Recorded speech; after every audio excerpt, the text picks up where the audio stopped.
আমাদের কাছে কাছে এলাকার, একটা হলো বগুড়া ডিস্ট্রিক্টের শিবগঞ্জ থানার ঘটনা, আর একটা হলো গাইবান্ধার গোবিন্দগঞ্জ থানার ঘটনা।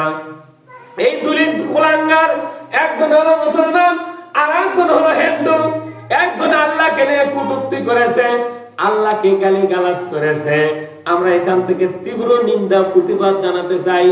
যারা আমার আল্লাহ পাকের শানে বেয়াদবি করেছে, এদেরকে দ্রুত গ্রেফতার করে আইনের আওতায় এনে শাস্তি প্রদান করতে হবে। বলেন ঠিক কিনা? আর একজন কুলাঙ্গার দেশে নাই, মালয়েশিয়াতে প্রবাসে আছেন, হিন্দু একজন ব্যক্তি। এই শিবগঞ্জ থানার ওই দামনগরের কাছাকাছি একজন এলাকার একজন প্রবাসী হিন্দু, সে আল্লাহ রসুলকে নিয়ে কটূক্তি করেছে, বাজে মন্তব্য করেছে।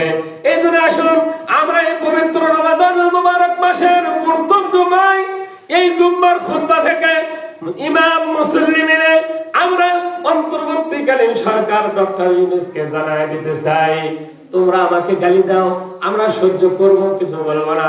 আমার মা বাবাকে গালি দাও, আমরা কিছু বলবো না। আমার গিদ্দি গোষ্ঠীকে গালি দাও, আমরা কিছু বলবো না।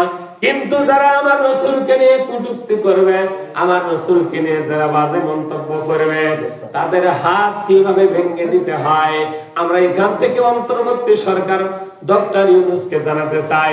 এই কুলাঙ্গারকে অবিলম্বে গ্রেফতার করে বিদেশ থেকে ফিরিয়ে এনে তার শাস্তি কার্যকর করা হোক। বলেন ঠিক কিনা?